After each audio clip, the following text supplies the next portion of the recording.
Olá pessoal, sejam bem-vindos a mais um vídeo aqui no canal oficial do Scriptcase. Meu nome é Eliel e nesse vídeo eu vou te mostrar boas práticas de programação no desenvolvimento com Scriptcase. Eu vou te mostrar os padrões que eu uso aqui nos meus projetos e você vai poder aplicar aí nos seus projetos também. De forma resumida, eu vou mostrar para vocês nesse vídeo 5 áreas que a gente utiliza boas práticas no desenvolvimento com Scriptcase. Começando aqui na modelagem de dados, vou falar como eu utilizo os padrões na criação do banco de dados. Nós vamos falar sobre backup e atualização do Scriptcase. Nós vamos ver algumas ferramentas que o Scriptcase fornece para melhorar a sua produtividade que você deve usar nos seus projetos. Nós vamos falar sobre boas práticas também no código, para você escrever aí um código limpo. E também a gente vai falar da utilização de bibliotecas do Scriptcase, bibliotecas internas e externas. Como o nosso projeto aqui no Scriptcase é todo baseado no banco de dados, a gente tem que ter um cuidado muito especial na hora de fazer a modelagem dos dados. Aqui nessa tela eu vou te explicar como eu faço a modelagem dos bancos de dados de forma bem simples para você entender. Se você achar pertinente, você aplica aí nos seus projetos também. Então nós vamos ter aqui, 4 tabelas, é uma parte do sistema que eu utilizo aqui, e em que a gente tem, começando aqui na tabela de pessoa, que é a tabela que vai armazenar informações da pessoa, sendo física ou jurídica. Então, vocês vão observar que eu utilizo sempre no nome das tabelas letras minúsculas e coloco sempre no singular. E eu crio, para cada campo da tabela, eu crio um prefixo. No caso de pessoas, eu chamo esse prefixo de PES, PES. No caso de matrícula pessoa é MTP, matrícula é MTR e pessoa contato é PCO. Então, já começa aqui o primeiro padrão que eu utilizo nos meus projetos, que é o nome das tabelas em minúsculas e no singular e um prefixo para cada campo. Por que eu utilizo isso? Porque isso aí vai fazer com que cada campo em todo o banco de dados tem um nome exclusivo. Não somente na tabela ele vai ter um nome exclusivo, mas vai ter um nome exclusivo no banco de dados. Quando você vai fazer os selects, né, os joins, vai fazer várias operações, você já pode tratar o nome do campo diretamente de qual tabela que você quer utilizar. Por exemplo, se você tiver um campo ID em todas as tabelas, toda vez que você for referenciar um ID num join, num select, você tem que especificar pessoa.id. No meu caso, não, eu já coloco PES-ID, é uma forma de abstrair o nome da pessoa, o nome da tabela dentro do próprio campo. Eu já tentei com 2 letras, mas eu acho que 3 letras é o mínimo possível e que me atendeu aqui perfeitamente. Então, no meu banco de dados eu utilizo sempre assim. A gente tem aqui uma entidade fraca, que é uma tabela de pessoa-contato, onde eu vou armazenar os dados de contato da pessoa. Telefone, e-mail, rede social e por aí vai. Nessa tabela pessoa-contato, por ser uma entidade fraca, ou seja, ela é dependente de pessoa, eu coloco o nome dela começando com pessoa-contato, ao invés de usar apenas contato. Por quê? Eu já vou saber diretamente que essa tabela, esse contato é referente à pessoa, entendeu? Aqui também a gente tem uma relação de muitos para muitos entre pessoa e matrícula. Então, para isso, a gente tem essa tabela intermediária aqui na relação de muitos para muitos, que é matrícula-pessoa. No caso das tabelas de muitos para muitos, desse tipo de relacionamento, eu sempre utilizo o nome da primeira tabela principal, usando um underline aqui, indicando que é um relacionamento de muitos para muitos, e o nome da segunda tabela, ok? Então eu vou ter os campos aqui, já dá para ver o destaque, as chaves estrangeiras das 2 tabelas dentro da minha tabela de matrícula pessoa. Eu fiz um vídeo no meu canal onde eu explico detalhadamente como eu utilizo esse padrão de nomenclatura de campos e tabelas na modelagem de dados. Outra coisa muito importante que você tem que atentar também é a utilização correta do CAR7 no banco de dados e na sua conexão no Scriptcase. Normalmente, quando você utiliza o TF8, você consegue resolver todos esses problemas de acentuação e caracteres especiais na maioria dos idiomas. Sobre backup do Script Case, eu vou sugerir para você assistir esse vídeo completo aqui no canal oficial, onde é explicado várias formas de se fazer o backup dentro do Script Case, tanto utilizando a própria aplicação, os menus de backup, quanto fazendo backup de forma manual, copiando os arquivos e o banco de dados do Script Case direto na pasta. Então, esse vídeo eu vou deixar o link aqui para vocês também na descrição e vocês vão poder assistir ele completo e fazer as anotações como realizar o backup do Script Case. A nova versão chegando agora do Script Case 9.10, e muita gente vai atualizar e acaba tendo problema depois. Então, faça o backup antes de fazer a atualização.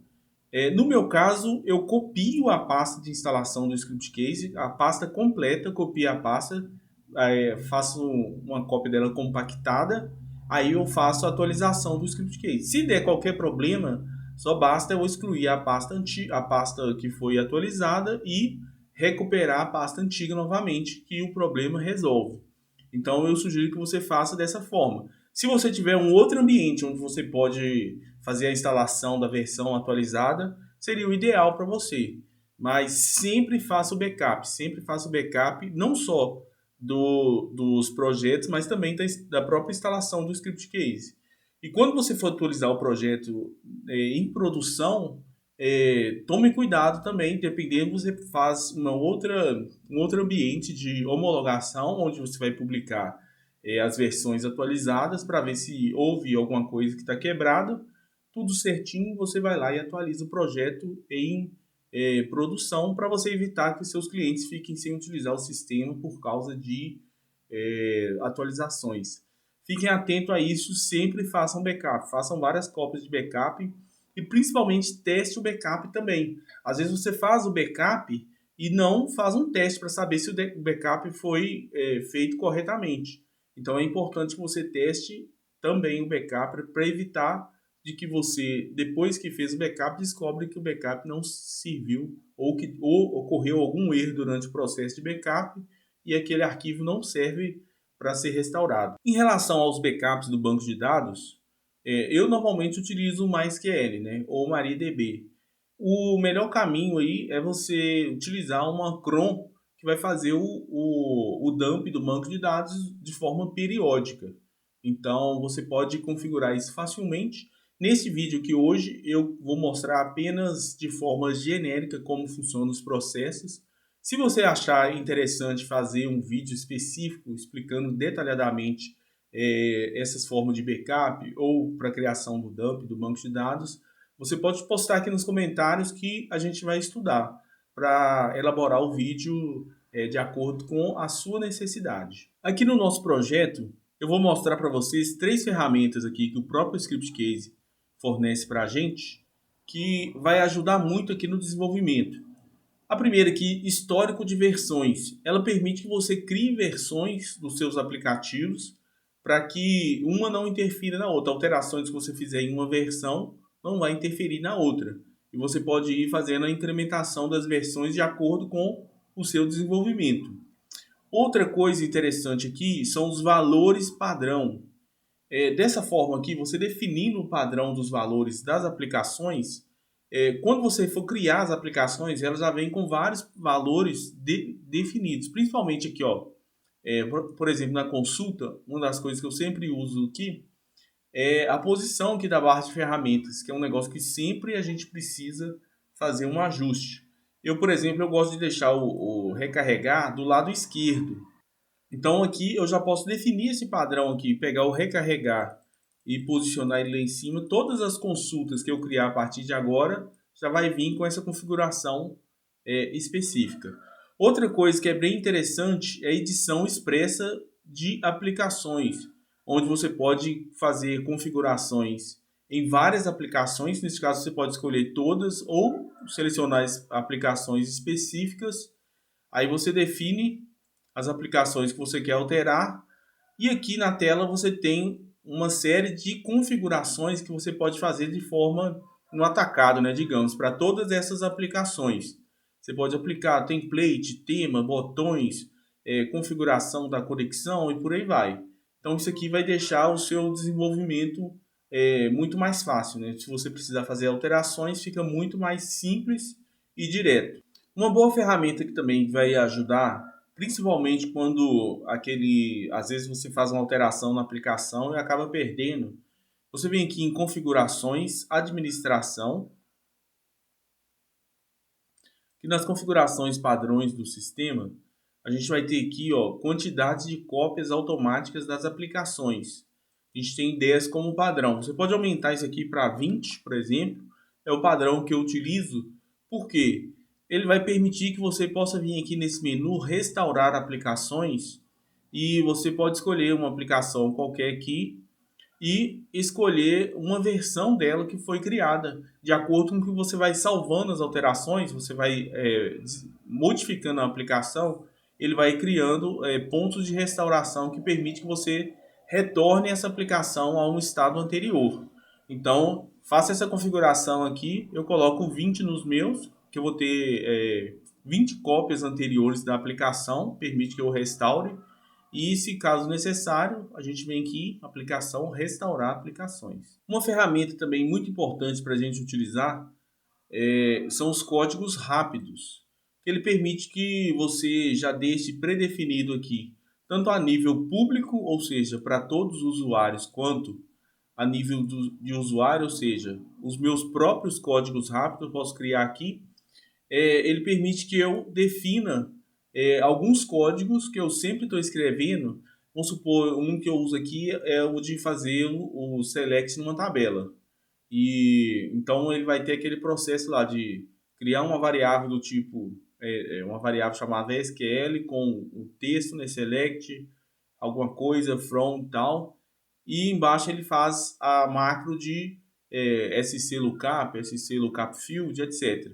Então você pode criar esse processo de forma automática. Não sei se vocês já utilizaram isso aqui, mas é um recurso muito útil que vai te ajudar aí.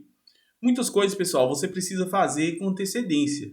Às vezes pode ser um pouco chato você separar um tempo para fazer uma configuração do projeto, valores padrão e outras coisas que eu mostrei aqui para vocês, mas no final vale a pena porque o seu projeto, o seu processo vai ser muito mais produtivo. Eu quero dar um destaque especial aqui agora para a ferramenta Dicionário de Dados. Provavelmente você já conhece e eu recomendo que você sempre utilize essa ferramenta, mesmo que você vai utilizar apenas o idioma. É claro que muito além de criar as tags lá para o idioma, o dicionário de dados também vai permitir algumas configurações nas suas próprias tabelas aqui. Então você pode definir configurações do campo. A gente tem a chave estrangeira aqui, onde você pode definir o select, que é uma atualização recente do script case, que vai te auxiliar em muito aqui. Por exemplo, no campo aqui, ó, e-mail status, eu posso configurar o campo e definir aqui qual que é o nome da tabela que eu vou utilizar como referência, o campo chave e o campo de exibição. Isso aqui vai trazer uma configuração pronta lá quando eu for criar as aplicações. Você pode criar o dicionário de dados com antecedência. Você define também a tradução das aplicações aqui. Caso você utilize só o português, você pode definir as configurações aqui dos campos em português. E as suas aplicações vão herdar essas configurações automaticamente. O problema todo é quando você precisa alterar o nome do campo que você criou e você tem, sei lá, 10 aplicações que utilizam o mesmo nome do campo, você tem que abrir uma por uma, localizar o campo e fazer a alteração. Utilizando o dicionário de dados e a tradução das aplicações, você resolve isso aí tudo de uma vez só. Indo agora para a área de programação, no Script Case há vários locais onde você pode fazer os seus códigos. A gente tem em uma aplicação, a gente tem os eventos da aplicação. Por exemplo, na aplicação aqui de enviar e-mail, eu tenho vários eventos onde eu posso colocar o código. Então, se você está começando no Script Case, você já deve conhecer cada evento deste, onde que ele é executado, quando ele é executado e onde você deve colocar o código adequadamente. Muito além dos códigos aqui nos eventos, A gente tem também a programação aqui, a gente tem os métodos PHP e JavaScript, onde a gente pode definir os eventos. E a gente tem também as bibliotecas internas e as bibliotecas externas.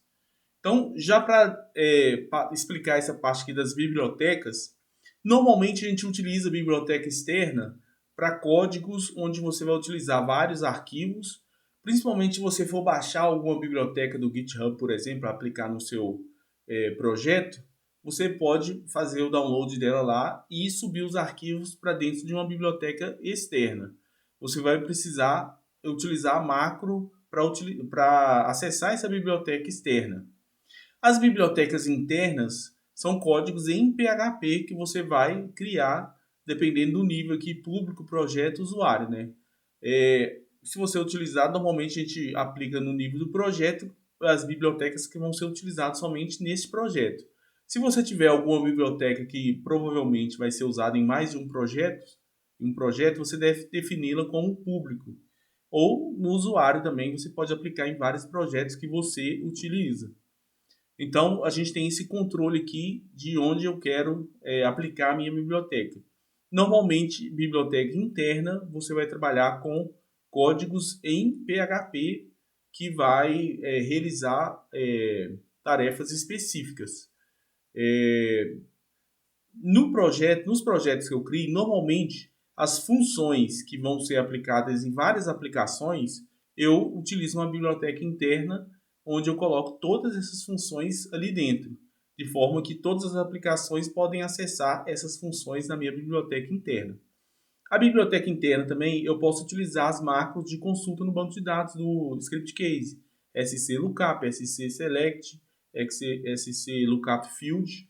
Então, ela se torna um pouco mais dinâmica. Inclusive, você pode utilizar outras bibliotecas internas dentro dela. É claro que a sua aplicação ela precisa estar marcada todas as bibliotecas que você vai utilizar ali. Então, a biblioteca interna é uma das que eu mais utilizo.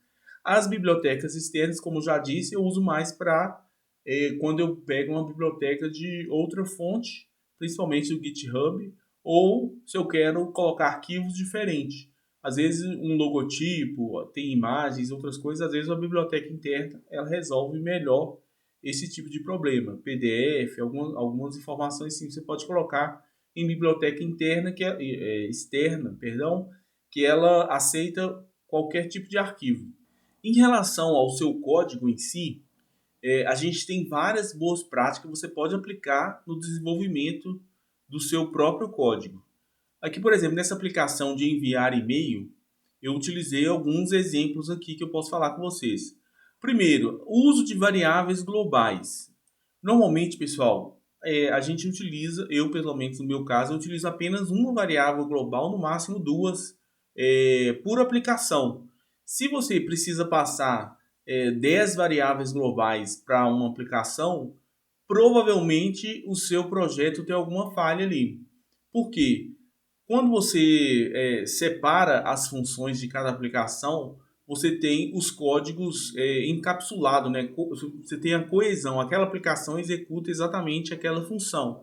E dentro da aplicação, um método faz um trabalho específico. Então, se você trabalhar dessa forma, você não vai precisar ficar passando tantas variáveis globais, você vai ficar trabalhando com muitas variáveis globais. Normalmente eu utilizo uma por aplicação. No caso aqui, enviar e-mail, eu vou receber o e-mail, o ID das pessoas para quem eu vou enviar o e-mail. Então, de forma automática, ele vai pegar lá o select na tabela de e-mails. Outra coisa importante aqui, pessoal, nesse código vocês podem observar é que eu tenho uma função que eu criei, que é a função getToMergeVars. Essa função ela está logo abaixo aqui, ó, porque ela faz o select na tabela de pessoas, me retorna aqui todas as pessoas e cria aqui um array para as pessoas que eu vou enviar o e-mail. Esse código todo aqui, que é para gerar esse array, que é para quem eu vou mandar os e-mails, eu poderia ter colocado ele aqui em cima, mas isso deixaria o código bastante poluído. Então, uma boa prática é você criar funções separadas para realizar tarefas específicas. Então, neste caso aqui, como eu criei essa função específica, se houver algum problema na, na geração desse array, eu já sei quem é o responsável pela criação desse array. Então, eu já posso ir direto na minha função que faz esse trabalho específico. Além do mais, o seu código fica muito mais limpo, fica muito mais específico. Então, isso aí melhora muito a legibilidade do seu código, ok? E você sempre deve criar funções para fazer tarefas específicas. Neste caso aqui, essa função ela vai ser usada apenas nessa aplicação e apenas nesse evento onValidate. Então, por isso eu criei ela aqui no próprio evento onValidate. Eu criei as funções tanto de salvar e-mail quanto essa função getMergeVars no próprio evento onValidate.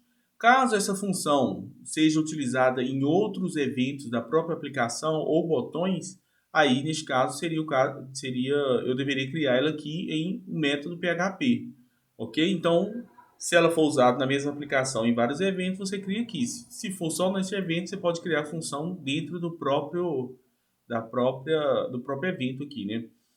E caso ela fosse usada em várias aplicações, aí é o caso de você utilizar uma biblioteca interna e jogar ela lá para dentro, ok?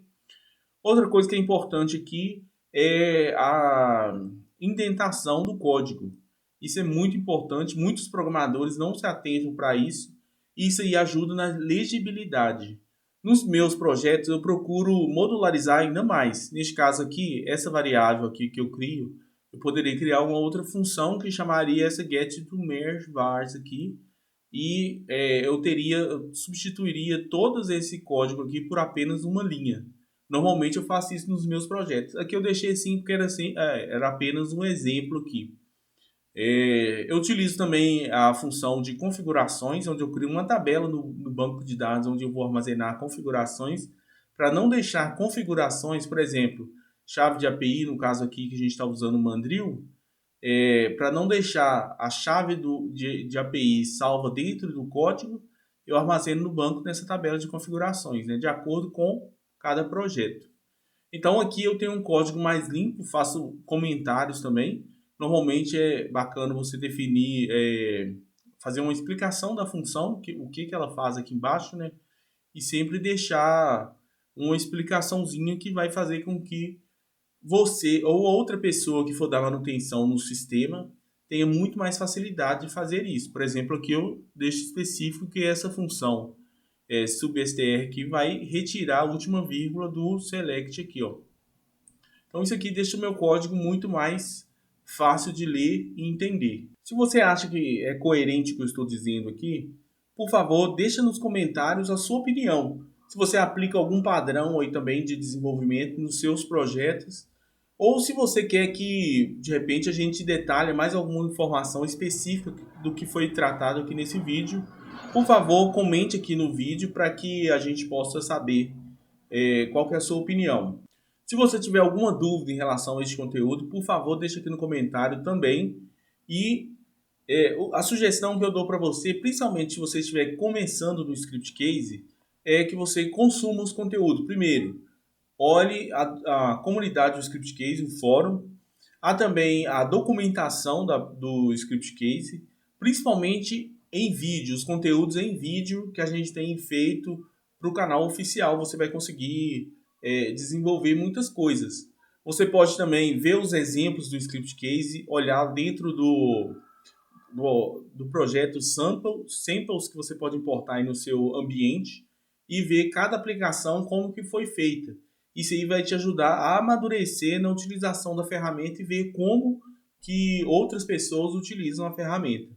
Isso aí são coisas que vai fazer com que o seu desenvolvimento, o seu conhecimento, o seu domínio da ferramenta, do Script Case, vai crescer muito e você vai poder criar cada vez mais sistemas muito mais rápido. Às vezes eu prefiro fazer um sistema no Script Case do que utilizar um Excel, dependendo da situação, porque eu sei que eu vou conseguir ter uma produtividade maior e vou ter um resultado muito melhor. Então, nesse vídeo de hoje, essas foram as dicas que eu quero dar para vocês aqui. Se vocês tiverem alguma dúvida, alguma pergunta, novamente deixe aqui nos comentários. Não deixe de inscrever no canal e deixar o like aqui no vídeo se você gostou. E um abraço e até o próximo vídeo.